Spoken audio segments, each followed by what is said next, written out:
Random Jog Vlog. You know, a lot of film blogger dumbasses seem to hold 1994 to particular acclaim, saying it's the best year of movies, totally forgetting it is the year in which video game films were tried, tested, and failed miserably. Two of the worst films ever made, Street Fighter, the movie, and in this case, this review of Double Dragon. A movie that is, maybe 6-8 years too late. People were not talking about the Double Dragon games. They had made a Super Double Dragon no one seemed to know about. I played it back in the day. I had it on the Super Nintendo. It wasn't very tough. It was like a slower Streets of Rage with smaller characters. And the Double Dragon arcade doesn't hold up. It's just a whole lot of elbow smash everybody. At any rate, this movie is horrendous. I don't even remember who directed it. I remember watching this on VHS at my best friend's house back in the day, and we hated it then. Oh boy.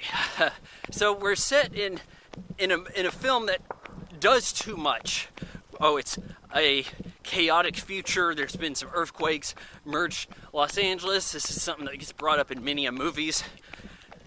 Vanna White does the news as herself, finally getting to talk.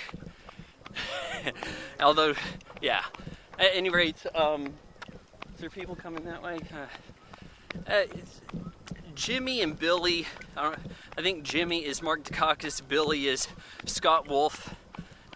To their credit, they're enthusiastic about this. Scott Wolf maybe too much at times, but you know, they seem to be giving it their all and making this kind of campy, family-friendly, near-action film. Mark Dacascos actually has moves. You've seen Only the Strong. I wish this guy got a better go at the theaters. You know, if he had something to follow that up, like The Crow, he could have been something big.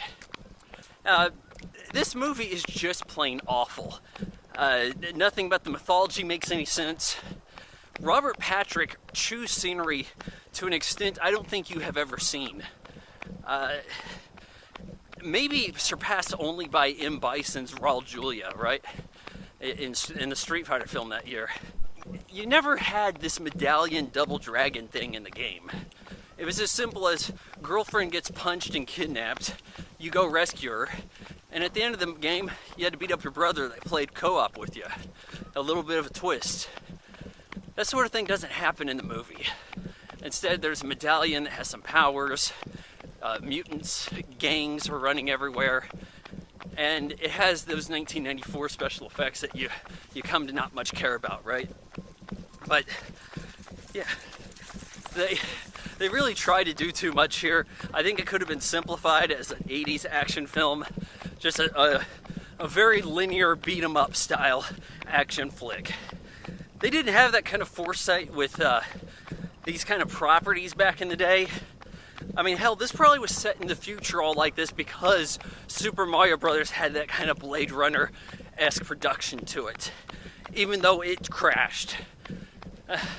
Yeah, as I said, the guys don't do too bad, but Alyssa Milano, she looks just like she does here, slightly heavier than she should. Oh, man, Can I even get into this movie? Because it's so easy to forget.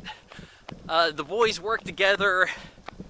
They tap into the Double Dragon emblem and defeat Robert Patrick. Not killing him, but getting him arrested. And he has this funny line where he's like, "You think I'm tough? Wait till you meet my lawyers." I almost would rather watch that play out in court. Double Dragon from 1994, 1 out of 4 stars. So we're at the part of the video where I have to beg you to hit the subscribe button and ring that bell, because subscribe doesn't really account to anything other than YouTube might someday send me a plaque.